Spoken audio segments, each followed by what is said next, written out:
এখানে স্যামসাঙৰ 119 ফ্ৰিজৰ চাইছে দৰ্জাখন কেলেমটো পচি গ'ল। এই কেলেমটো পচি গৈছে। ইয়াক আমি এতিয়া কেলেমটো চেঞ্জ কৰি দৰ্জাটো ঠিক কৰিম। ঘূৰিৰ পৰা পচি গৈছে কেলেমটো গৈছে আৰু আইচ বক্সত পুৰা আইচ অভাৰ হৈ গৈছে। আইচটো মেল্ট হ'বৰ কাৰণে থৈ দিছোঁ। ফুল আইচ হৈ আছে।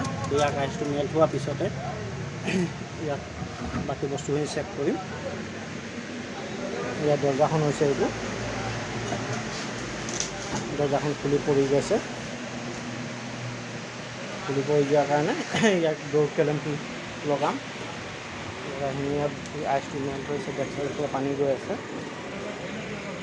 পানীটো অভাৰ হৈ গৈছে। আইচটো মেল্ট হোৱাৰ পিছত